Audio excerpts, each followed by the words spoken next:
चलिए बच्चों, कैसे हो आप सब।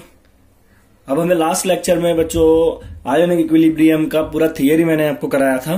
ओके, अब हम आयोनिक इक्विलिब्रियम से जुड़े कुछ मोस्ट इंपॉर्टेंट एमसीक्यू सॉल्व करेंगे फॉर योर जेडबलई एंड नीट एग्जाम। राइट, चलिए बच्चों, पहला क्वेश्चन क्या है देखिए। तो पहला क्वेश्चन है बच्चों, द प्रेसिपिटेट ऑफ CaF2 जिसका KSP दिया है 1.7 into 10 to the power -10 is obtained when equal volumes of the following are mixed। Okay, चलिए बच्चों, कैसे करेंगे हम इसको। तो क्वेश्चन है आपका प्रेसिपिटेट का।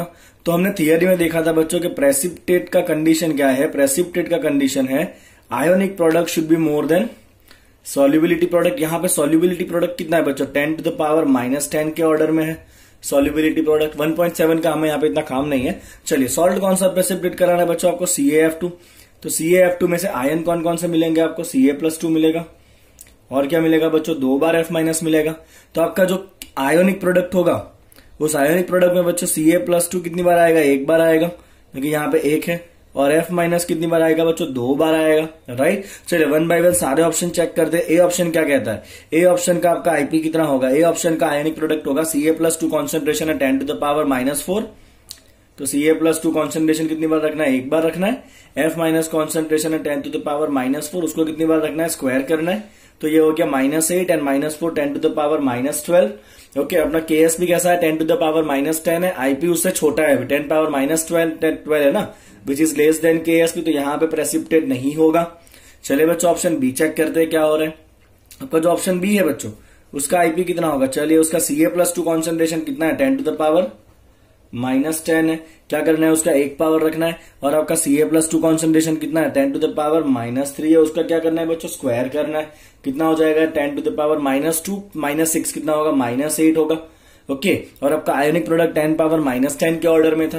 अब 10 पावर -8 जो है वो तो बड़ा हो जाएगा 10 to the power -10 से। मतलब ऑप्शन बी का जो आईपी है वो कैसा है बच्चों, KSP से बड़ा है। तो अगर आईपी KSP से बड़ा है मतलब ऑप्शन बी में क्या होगा बच्चों, प्रेसिपिटेट विल टेक प्लेस। क्या होगा, प्रेसिपिटेट विल टेक प्लेस।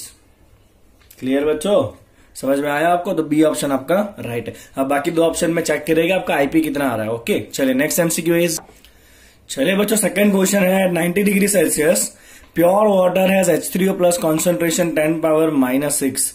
सो बच्चों H3O+ कॉन्सेंट्रेशन कितना दिया है, 10 पावर -6 दिया है। मोल पर litre, what is the KW। तो बच्चों हमें पता है कि KW आयोनिक प्रोडक्ट होता है वाटर का, जिसमें कौन कौन से आयन होते हैं बच्चों, H3O+ होता है और कौन होता है, OH- होता है। अब H3O+ कॉन्सेंट्रेशन कितना है, 10 to the power -6 है। तो अब आप सिंपल सी बात ध्यान रखिए कि जब वाटर का आयोनाइजेशन होगा तो जितना आपको H3O+ आयन मिलना है उतना ही क्या मिलेगा आपको, OH- मिलेगा। राइट, तो H3O+ अगर 10 पावर -6 है तो OH- भी कितना होगा, 10 पावर -6 ही होता है। तो इस टेम्परेचर पे जो पानी का जो आयोनिक प्रोडक्ट है बच्चों वो कितना हो जाएगा, 10 to the power -12 हो जाएगा। क्लियर, चलो नेक्स्ट MCQ देखते हैं। Certain buffer solution contains equal concentration of X- and HX. The KB is given, KB of this X- is 10 power -10।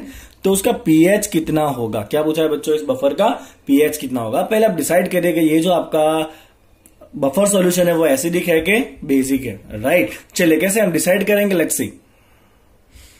तो बच्चों आप यहां पे देखिए, ये जो HX है ना, राइट, ये HX अल्टीमेटली क्या है बच्चों, आपका H+ एंड X- है।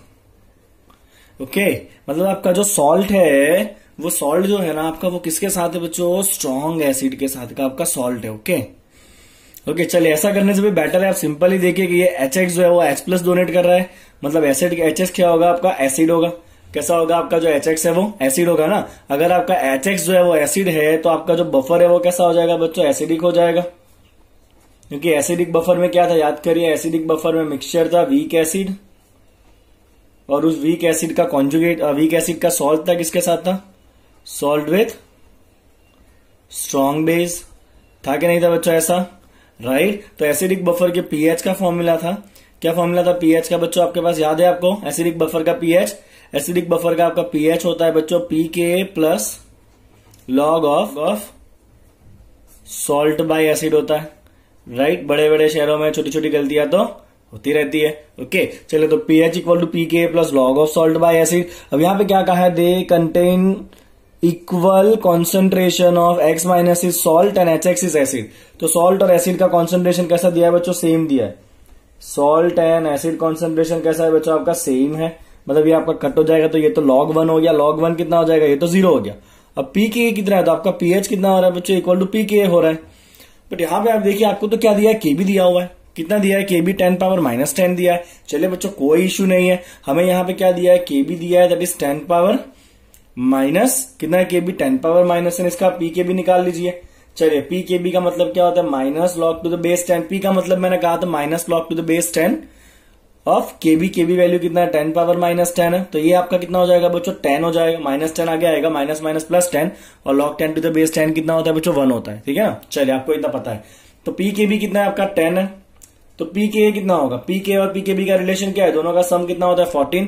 तो pKa कितना होगा? 14 minus pKb, that is 14 minus pKb कितना है? 10। 14 माइनस pKb मतलब 10। तो आपका pH अल्टीमेटली कितना है बच्चों? pKa जितना है। pH is equal to what? pK, और pKa कितना आया है? 4 आया है ना। तो आपका ये जो बफर सॉल्यूशन है बच्चों, एक बफर सॉल्यूशन का आपका pH भी कितना होगा? 4 होगा। कितना होगा आपका pH? 4 होगा। तो एसिडिक सॉल्यूशन का, एसिडिक बफर का pH कितना आपका? 4 है। अब डायरेक्ट भी देख सकते हो, अगर आपने इतना क्रैक कर लिया ना कि बफर कैसा है? एसिडिक है। एसिडिक मतलब pH कितना होगा बच्चों? कंपलसरी लेस देन 7 ही होगा। लेस देन 7 आपका एक ही ऑप्शन है, दैट इज 4।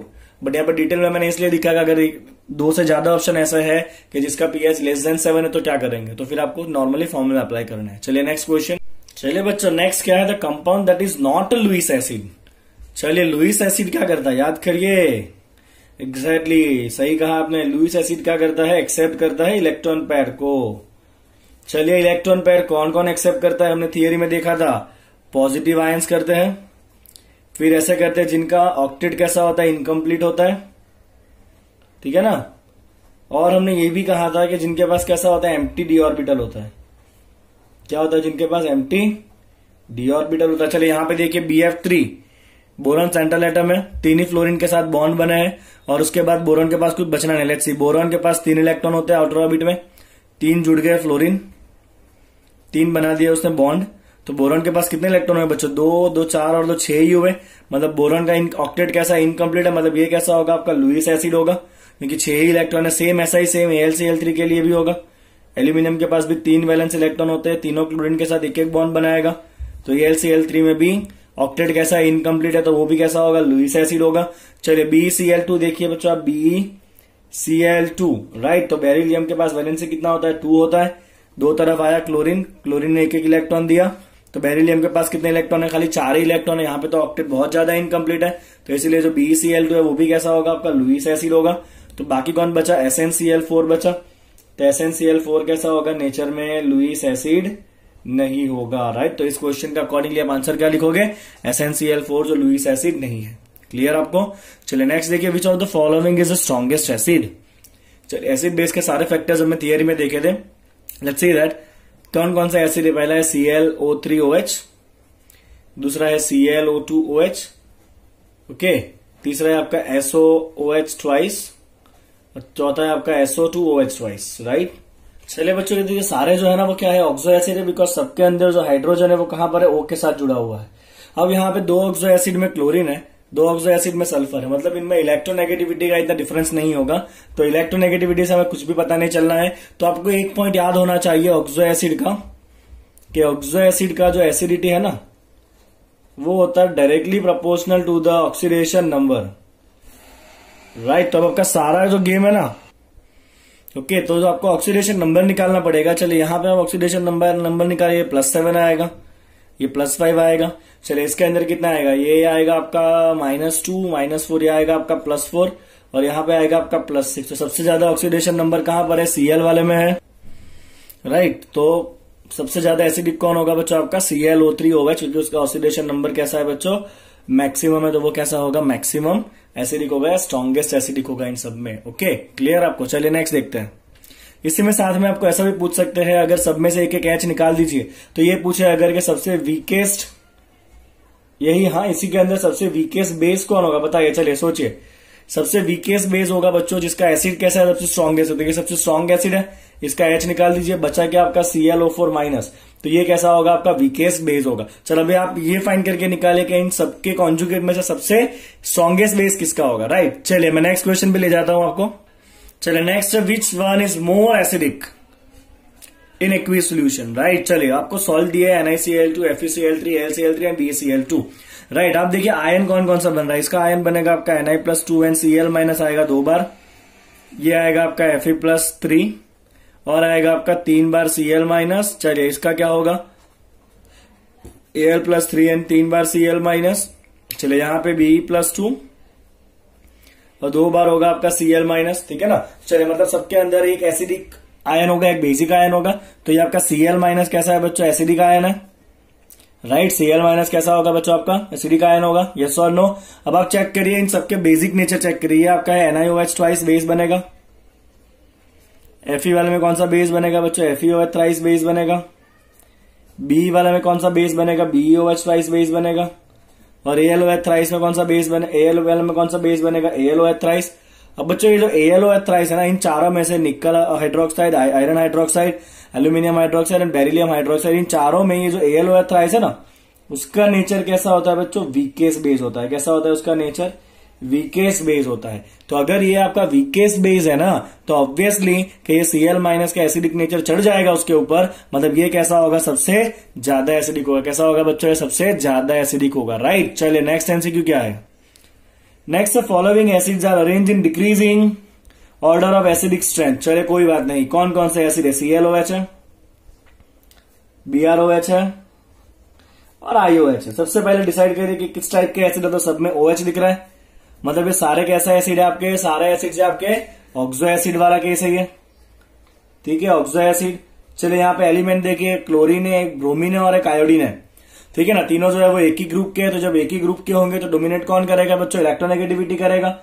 तो हम क्या लिखेंगे यहाँ पे, एसिडिक स्ट्रेंथ जो है क्या होगा, वो डायरेक्टली प्रोपोर्शनल होगा। किसको डायरेक्टली प्रोपोर्शनल होगा, इलेक्ट्रोनेगेटिविटी के, इलेक्ट्रोनेगेटिविटी के, राइट। तो सबसे तीनों में सबसे ज्यादा इलेक्ट्रोनेगेटिव कौन होगा, क्लोरीन, फिर कौन होगा ब्रोमीन, फिर कौन होगा आयोडीन। तो तीनों में सबसे ज्यादा ये क्या है, क्लोरीन है, मैक्सिमम इलेक्ट्रोनेगेटिव, फिर ये आएगा minimum electronegative, right, iodine, right. तो electronegativity acidic strength direct proportion है, मतलब ये सबसे ज्यादा एसिडिक होगा मैक्सिमम, ये सबसे कम एसिडिक होगा।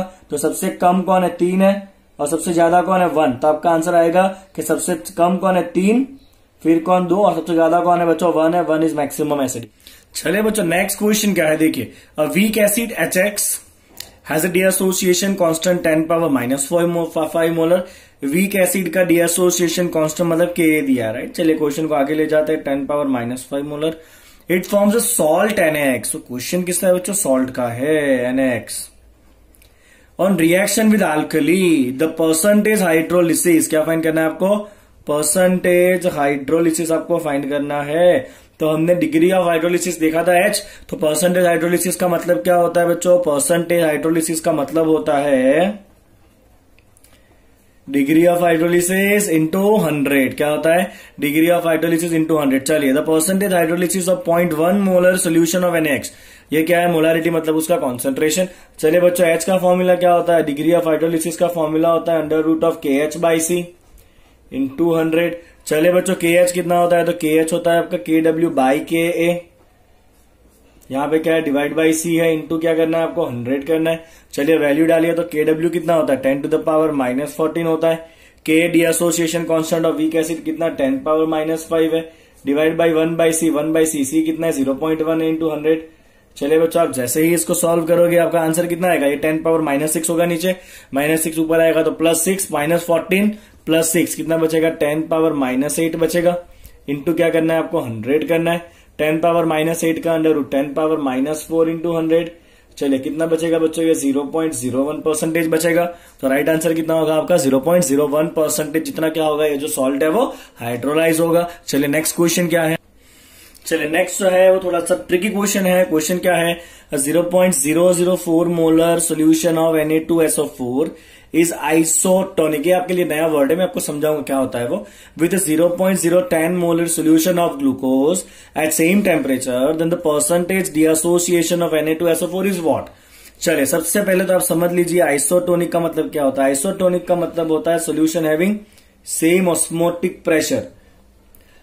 ये सोल्यूशन चैप्टर का टॉपिक है, सेम ऑस्मोटिक प्रेशर। और आपको याद रखना है कि अगर ऑस्मोटिक प्रेशर सेम है, इसका मतलब दोनों सोल्यूशन, एक किसका है Na2SO4 का है, दूसरा किसका है ग्लूकोज का है, दोनों के अंदर नंबर ऑफ पार्टिकल कैसा होगा, सेम होगा।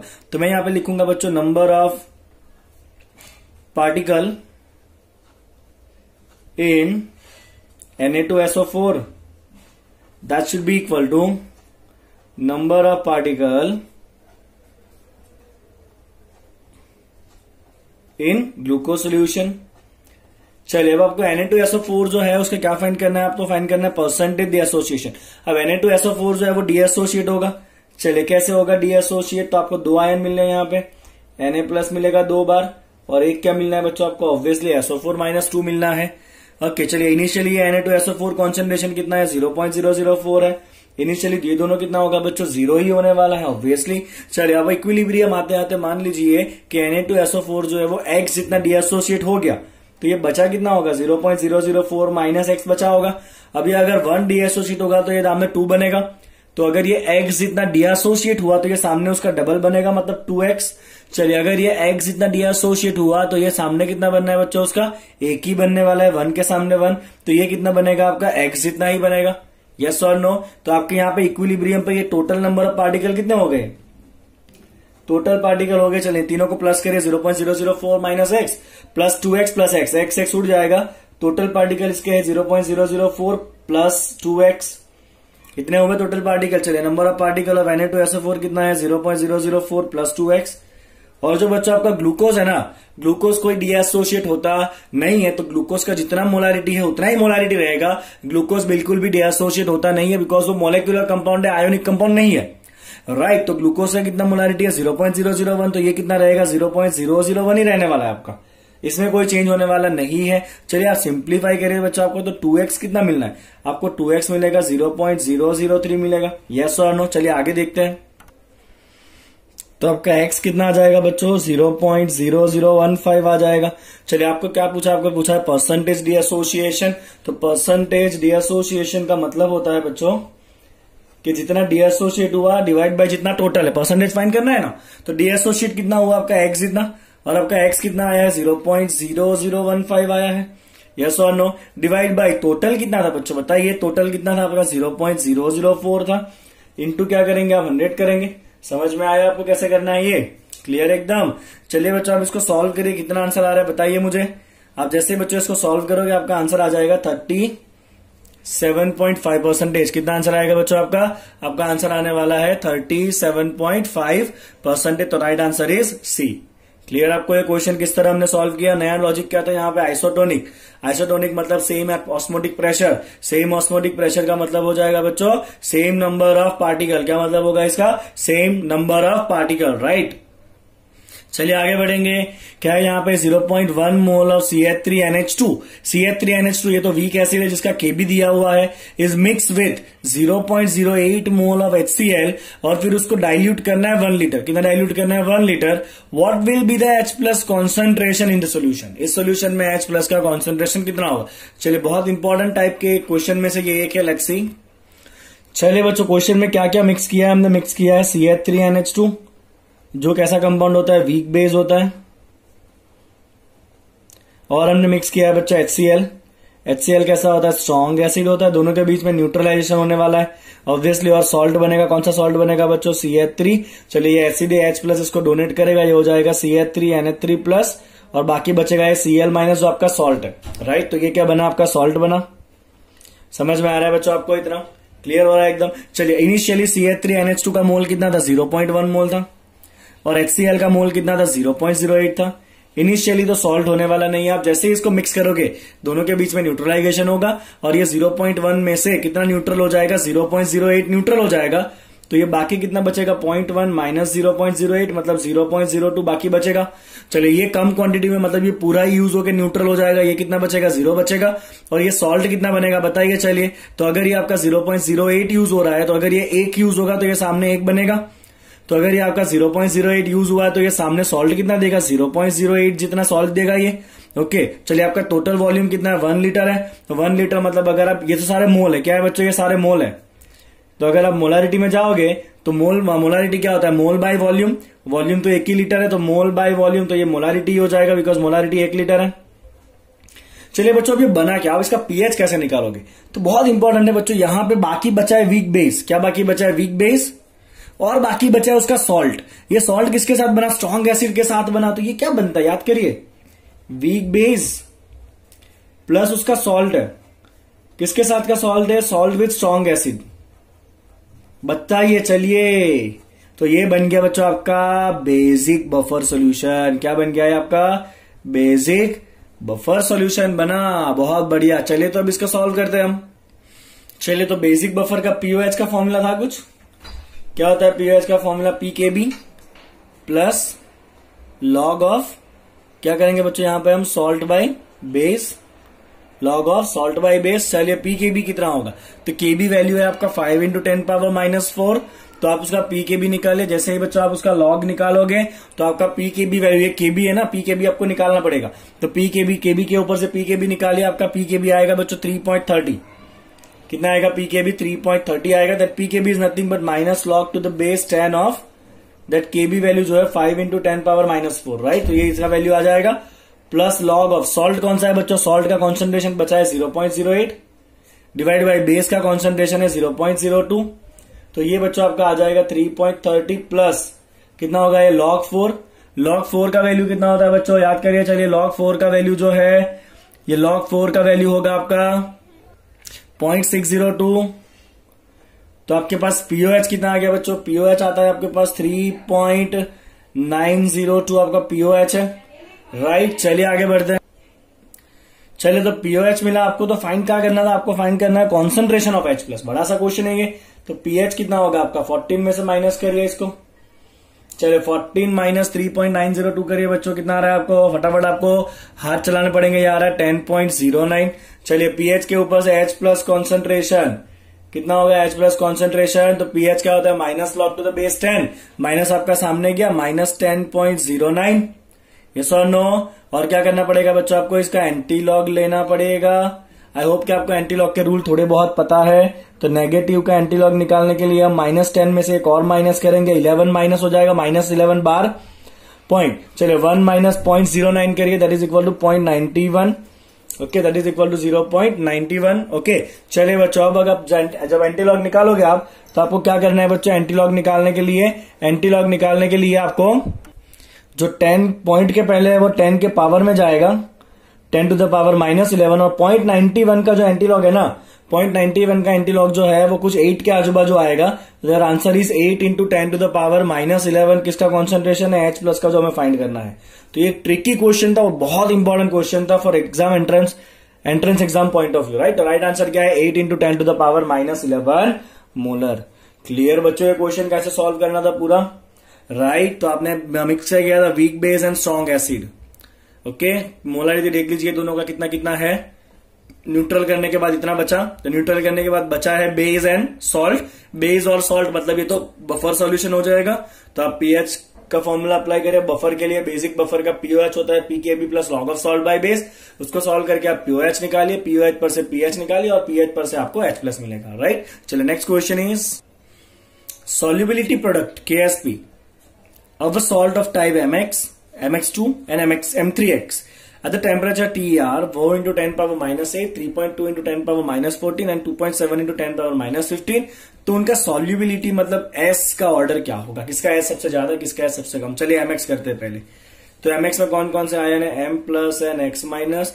अगर सॉल्युबिलिटी S होगा तो ये भी S आएगा, ये भी S आएगा। चलिए इसका KSP कितना होगा, S × S that is equal to S² कितना होगा इसका KSP बच्चों, S² होगा। चलिए KSP वैल्यू कितना है इसका 4 × 10⁻⁸ is equal to S², under root निकाल लीजिए। चलिए आपका S कितना आ जाएगा, आपका S आ जाएगा 2 × 10⁻⁻4 मोलर। चलिए पहले सॉल्ट का हो गया। दूसरा सॉल्ट कौन सा है बच्चों? MX2 है। MX2 में से कौन कौन सा आयन मिलेगा? M+2 एक बार मिलेगा और 2 बार मिलेगा X-। तो अगर सॉल्युबिलिटी S है तो ये एक बार मिल रहा है मतलब S, और ये 2 बार मिल रहा है मतलब क्या होगा? इसका 2S होगा, राइट। चलिए इसका KSP कितना आएगा? तो S कितनी बार आएगा? एक बार आएगा, और 2S जो है वो कितनी बार आएगा? 2 बार आएगा, तो उसको स्क्वायर लगेगा, तो ये हो गया आपका 4S3। चलिए कितना वैल्यू है उसका चेक करिए। तो उसका KSP वैल्यू है 3.2 into 10⁻⁻14, that is equal to 4S3। तो आपका S³ वैल्यू कितना आएगा बच्चों? 3.2/4 करिए, कितना होगा? 0.8 इंटू 10⁻⁻14, और you can write this as 8 into 10⁻⁻15। ये वैल्यू S³ का है। किसका वैल्यू है? S³ का। चलिए क्यूब रूट निकाले तो आपका S कितना आ जाएगा? 2 का, 8 का क्यूब रूट होगा 2, और 10⁻⁻15 का क्यूब रूट होगा 10⁻⁻5। चलिए 2 आ गया आपके पास। तीसरी बात करते हैं। तीसरा कौन सा सॉल्ट है बच्चों? M3X। अब आप याद करिए, इसको शॉर्टकट में अगर आपको लिखना है तो क्या करना है? अगर आपको शॉर्टकट में लिखना है तो आपको क्या करना है? 3/3 इंटू, यहाँ पे X1 है मतलब 1/1, और सॉल्युबिलिटी का पावर आएगा 3 + 1 दैट इज 4। ये आप डायरेक्ट लिख सकते हो शॉर्टकट में। 3/3, 1/1 एंड S3 + 1 दैट इज 4। चलिए ये वैल्यू कितना है बच्चों? आपका KSP वैल्यू दिया है इसके लिए 2.7 इंटू 10⁻⁻15। चलिए ये 3 क्यूब 27 होगा, जो सामने जाएगा तो कट हो जाएगा इससे। 2.7 divide by 27 that is 0.1 into 10⁻⁻15, ये हो गया 10⁻⁻16। चलिए इसका फोर्थ रूट निकालिए, कितना होगा? 10⁻⁻4 मोलर होगा। चलिए ऑर्डर को अरेंज करिए। तो तीनों में से सबसे बड़ा कौन है? ये है 2 इंटू 10⁻⁻4। तो सबसे बड़ा है, पहला सॉल्ट सबसे आगे आएगा। ओके, सबसे ज्यादा कौन होगा? MX होगा। तो ये 2 ऑप्शन बचे आपके पास। ओके, और सबसे कम कौन होगा? ये होगा 2 इंटू 10⁻⁻5, राइट। तो सबसे छोटा कौन आएगा बच्चों? सबसे छोटा आएगा आपका MX2। तो MX2 सबसे छोटा आएगा, तो ये सबसे छोटा हो गया MX2। राइट आंसर कौन सा हो गया आपका? D is the right answer. Clear बच्चों? ये शॉर्टकट आपको समझ में आया किस तरह लिखना है वो? यहाँ पे जो भी, अगर मान लीजिए ऐसा सॉल्ट होता है आपका M2X5, बोले क्या करते हैं हम? 2/2 into 5/5 into solubility power 2 + 5 that is 7। ये आपका हो गया डायरेक्ट शॉर्टकट। क्लियर? चलिए नेक्स्ट देखिए, species acting as both Bronsted acid base. चलिए तो पहले ब्रॉन्स्टेड का एसिड बेस कंसेप्ट क्या है आपको याद है ना? तो ब्रॉन्स्टेड क्या कहता है बच्चों? एसिड क्या करता है? प्रोटॉन डोनेट करता है। ओके, और जो बेस होता है वो क्या करता है? बेस जो है वो H+ को एक्सेप्ट करता है। यस और नो? बेस क्या करेगा बच्चों? H+ को एक्सेप्ट करेगा। चलिए इन सब में से सोचिए, तो यहाँ पे Na2CO3 में तो H ही नहीं, मतलब ये नहीं आएगा। अब ये Na3 जो है ना, अमोनिया, वो H+ एक्सेप्ट तो कर सकता है, बट ये H+ डोनेट नहीं कर सकता है। OH- H+ डोनेट कभी नहीं करेगा। एक ही ये बचता है HSO4-, जो H+ को डोनेट करेगा तो SO4-2 आयन बनेगा, और H+ को एक्सेप्ट करेगा तो H2SO4 बनेगा। मतलब ये दोनों बिहेव करता है। ब्रॉन्स्टेड एसिड भी बिहेव करता है, ब्रॉन्स्टेड बेस भी बिहेव करता है। चलिए नेक्स्ट 4 MCQ बचा। Let's see the next one. चलिए, the pKa of a weak acid HA is 4.5। The POH of an aqueous buffer solution of HA। Okay, तो हमें पूछा गया बफर सोल्यूशन किसका बफर है? ये HA का बफर है। HA क्या है बच्चों? वीक एसिड है। तो buffer of HA that is weak acid. तो वीक एसिड का बफर सोल्यूशन कैसा होता है बच्चों? एसिडिक होता है। तो एसिडिक बफर के पीएच का फॉर्मूला है हमारे पास। क्या फॉर्मूला है बच्चों? एसिडिक बफर का पीएच होता है दैट इज इक्वल टू pK plus log of salt by acid. ठीक है, चलिए ध्यान से देखिएगा बच्चों, आपके पास पीके वैल्यू डायरेक्ट दिया हुआ है। पीके वैल्यू कितना है आपका? 4.5 है। प्लस अब क्या कहा आपको? 50% आयोनाइज हो रहा है। Buffer solution of HA in which 50% of acid is ionised. 50% अगर आयोनाइज हो रहा है, इसका मतलब क्या है कि 50% सॉल्ट बनेगा, 50% एसिड एज इट इज रहेगा। इसका मतलब एसिड और सॉल्ट का कॉन्सेंट्रेशन कैसा होगा? सेम होगा। समझ में आया आपको? इतना 50% का मतलब क्या है? आधा सॉल्ट बनेगा, आधा एसिड रहेगा, मतलब दोनों आधे आधे, मतलब दोनों सेम है। चलिए, तो ये हो गया log 1। log 1 कितना होता है? 0। तो आपका pH कितना आ रहा है बच्चों? 4.5 आ रहा है। हमें पूछा है POH। क्वेश्चन में ध्यान दीजिएगा, ट्रिक है। POH पूछा है, जल्दबाजी नहीं करना है। तो POH कितना होगा आपका? 14 - pH। तो POH कितना आएगा? 9.5 आएगा। कितना आएगा इसका POH? 9.5 आएगा। क्लियर? चलिए next, for the following reaction. Oh, very important question. ये एक्चुअली मोलिकुलर इक्विलिब्रियम का क्वेश्चन है, जो वहां पे मिस हुआ था, यहां पे इसको कवर करते हैं। क्या कहा? For the following reaction CO + H2 will give you CO2 + H2। CH4 plus H2O will give you CO plus 3H2, CH4 plus 2H2O will give you CO2 plus 4H2। तीनों का इक्विलिब्रियम कांस्टेंट है K1, K2, K3। तीनों को relate कैसे करोगे? चलिए, जब भी बच्चों आपको ऐसे रिलेशन टाइप के क्वेश्चन मिले ना, तो आपको क्या करना है, बहुत ध्यान से आप सुनिएगा। आप समझ लीजिए कि आपका ये जो है ना वो फाइनल इक्वेशन, आप किसी को भी फाइनल इक्वेशन बना सकते हो तीनों में से। मैं मान रहा हूं कि ये मेरा फाइनल इक्वेशन है, मतलब मुझे इसको लाना है। किसको लाना है बच्चों? CH4 plus 2H2O, that will give me CO2 plus 4H2। ये मुझे लाना है, जिसका इक्विलिब्रियम कांस्टेंट कितना है? K3 है। तो ये मुझे दो इक्वेशन को यूज करके इसको बनाना है, तीसरे को।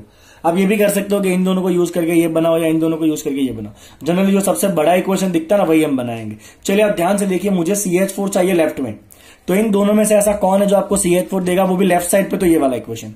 तो आप इसको एज इट इज लिख दीजिए। चलिए, CH4 प्लस H2O, उससे आपको क्या मिल रहा है बच्चों? CO प्लस 3H2 मिल रहा है। हमने इक्वेशन को कुछ नहीं किया, एज इट इज उठा के रखा है, तो इक्विलिब्रियम कांस्टेंट को भी कुछ नहीं करना, डायरेक्ट रख देना है। ठीक है, चलिए, अब मुझे चाहिए H2O चाहिए मुझे कहां पर बच्चों? मुझे H2O चाहिए लेफ्ट साइड के ऊपर, और मुझे CO2 चाहिए राइट के ऊपर। तो इन दोनों में से ऐसा कौन है जो आपको CO2 राइट पे देगा? ये रहा CO2, और वो कहां है? CO2 राइट पे ही है। हमें कितना CO2 चाहिए? एक ही चाहिए। यहां भी कितना CO2 है? एक ही है, मतलब डायरेक्ट इक्वेशन को उठाकर रख दीजिए। चलिए, CO प्लस H2O। ये जो है ना बच्चों, बेसिकली ये हैज लॉ है। हम जब थर्मोडायनेमिक्स करेंगे, इसके बाद का ही टॉपिक है हमारा थर्मोडायनेमिक्स, तो वैसे बहुत सारे एग्जांपल हम सॉल्व करेंगे। अब ये दो इक्वेशन को आप प्लस करिए। चलिए, जैसे आप प्लस करोगे बच्चों, सामने सामने कट होता है, CO कट हो जाएगा। एक H2O, सामने कोई H2O नहीं है। CH4, सामने कोई CH4 नहीं है। H2O, सामने कोई H2O नहीं है। सीधा आप प्लस करिए, तो CH4 आया, H2 दो बार H2O, CO2 आ गया, एक और तीन, चार बार H2। मतलब क्या है कि जब भी हमने इन दोनों इक्वेशन को ऐड किया ना, तो हमें ये इक्वेशन मिल गया, राइट। तो जब हम दो इक्वेशन को ऐड करते हैं, तो उसका इक्विलिब्रियम कांस्टेंट क्या होता है बच्चों? मल्टीप्लाई होता है। क्या होता है? इक्विलिब्रियम कांस्टेंट मल्टीप्लाई होता है। तो यहां पे क्या करना है, क्योंकि हमने दो इक्वेशन को प्लस किया, तो दोनों के इक्विलिब्रियम कांस्टेंट को आप मल्टीप्लाई करिए। K1 इंटू K2, आपको तीसरे इक्वेशन का इक्विलिब्रियम कांस्टेंट मिल जाएगा, जो कि कितना है आपका? K3 है। तो right answer is K3 equal to K1 into K2। Okay, चलो नेक्स्ट क्वेश्चन देखते हैं। चलिए बच्चों, नेक्स्ट क्वेश्चन देखिए क्या है। The pKa of a weak acid is 4.80, pKb of a weak base is 4.78। What is the pH of an aqueous solution of the corresponding salt? तो बच्चों, आपका सॉल्ट दिया हुआ क्वेश्चन में, और एसिड भी कैसा है? वीक। बेस भी कैसा है? वीक। तो ये सॉल्ट है बच्चों आपका weak acid plus weak base का। ओके, तो जब सॉल्ट वीक एसिड और वीक बेस का होता है, तो उसका डायरेक्ट फॉर्मूला है बच्चों pH इज इक्वल टू, आपको याद होना चाहिए, 14 plus pKa minus pKb, right. ये सॉल्ट वाले टॉपिक में हमने देखा था कि pH कितना होता है वीक एसिड वीक बेस वाले सॉल्ट का? 14 प्लस pKa माइनस pKb। चलिए, 14 प्लस pKa कितना है आपका? 4.80 माइनस pKb कितना है आपका? 4.78। चलिए, आप गिनिए कितना हो रहा है ये, राइट। और आप ओवरऑल फॉर्मूला याद करें, यहाँ पे क्या आता है? हाफ आता है साथ में। क्या आएगा यहाँ पे? हाफ आएगा। चलिए बच्चों, गिनिए कितना होगा? हाफ इंटू ये हो जाएगा आपका माइनस 0.08, तो 14 माइनस 0.08 दैट इज 13.92 का आधा करिए। चलिए, कितना होगा बच्चों? 13.92 को हाफ करिए, हो जाएगा आपका 6.9। चेकआउट करिए कितना आ रहा है आंसर आपका? 6.96 के आजू बाजू कुछ आंसर होगा, मतलब आंसर जब नियरली 7 है, तो नियरली 7 आपका एक ही आंसर है जो सी है। चलिए बच्चों, लास्ट एमसीक्यू बहुत इंपॉर्टेंट है। क्वेश्चन क्या कहता है? Let's see. क्वेश्चन कहता है कि solubility product of silver bromide. Silver bromide का सोल्यूबिलिटी प्रोडक्ट मतलब KSP कितना दिया है बच्चों? KSP किसका दिया है आपको? सिल्वर ब्रोमाइड मतलब AgBr का दिया है, जो कितना है आपका? 5 इंटू 10⁻⁻13 है। द क्वांटिटी ऑफ KBr, जिसका मोलर मास है 120 gram, to be added to 1 litre of 0.05 molar solution of AgNO3। तो एक सोल्यूशन कौन सा है बच्चों आपको? 0.05 मोलर है आपके पास AgNO3, और दूसरा सोल्यूशन कौन सा है आपका? KBr। क्या पूछा है कि KBr कितना डालना चाहिए आपको, ताकि 1 लीटर सोल्यूशन के अंदर, ताकि आपको क्या मिल जाए? AgNO3 का प्रेसिपिटेट हो। तो इन दोनों के मिलने से क्या बनना चाहिए? AgBr का प्रेसिपिटेट बनना चाहिए। क्या बनना चाहिए? AgBr का प्रेसिपिटेट बनना चाहिए। ओके, चलिए बच्चों, मान लीजिए इसका कॉन्सेंट्रेशन कितना है? C2 है। कितना इसका कॉन्सेंट्रेशन जो है वो C2 है। चलिए, तो AgNO3 में से एक ही Ag मिलना है, तो Ag का कॉन्सेंट्रेशन कितना होगा? जितना AgNO3 का है, 0.05 मोलर। KBr में से आपको एक ही Br मिलना है, तो Br का कॉन्सेंट्रेशन कितना होगा? जितना KBr का है, जो कितना है बच्चों? C2 है। अब प्रेसिपिटेट का कंडीशन क्या कहता है? तो प्रेसिपिटेट का कंडीशन कहता है बच्चों के ionic product should be more then solubility product. चलिए आयोनिक प्रोडक्ट AgBr का प्रेसिपिटेट चेक करना है ना, तो कौन कौन से आयन है, Ag प्लस एक बार है और Br माइनस एक बार है, तो आयोनिक प्रोडक्ट क्या होगा बच्चों आपका Ag प्लस एक बार Br माइनस एक बार, और दोनों का मिला के जो प्रोडक्ट है वो KSP से ज्यादा होना चाहिए। चलिए Ag प्लस कहां से मिल रहा है आपको, AgNO3 में से। कितना है AgNO3 में से, Ag प्लस का कॉन्सेंट्रेशन 0.05 है। Br माइनस का पता नहीं है जो कितना है बच्चों C2 है, और वो किससे बड़ा होना चाहिए AgBr के KSP से। KSP कितना दिया है आपको 5 × 10⁻13।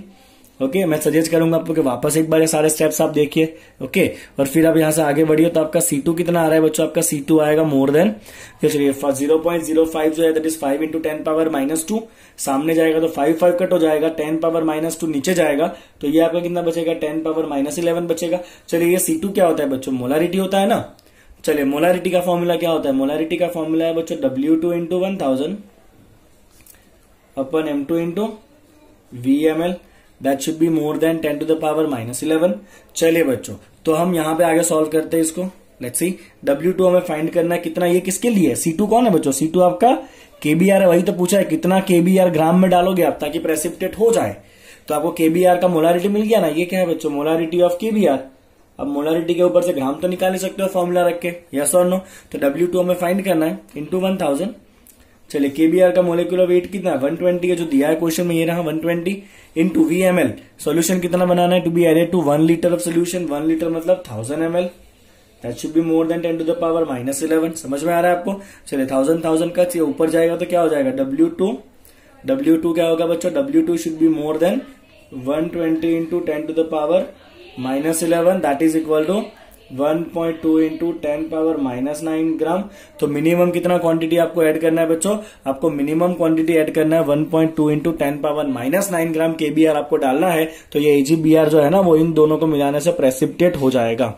क्लियर बच्चों आपको ये क्वेश्चन, फाइन। तो बच्चों आयोनिक इक्विलिब्रियम के जितने भी मोस्ट इंपॉर्टेंट क्वेश्चन है वो सारे यहाँ पे कवर कर लिए गए हैं। आई होप कि अब जब एंट्रेंस एग्जाम के आप क्वेश्चन सॉल्व करोगे तो जो भी एंट्रेंस एग्जाम का क्वेश्चन होगा वो मेरे जितने कराए हुए क्वेश्चन है उसके आजू बाजू का ही आपको मिलने वाला है। ओके, चलिए बच्चों, thank you so much for watching the video. Please like the video and subscribe the channel.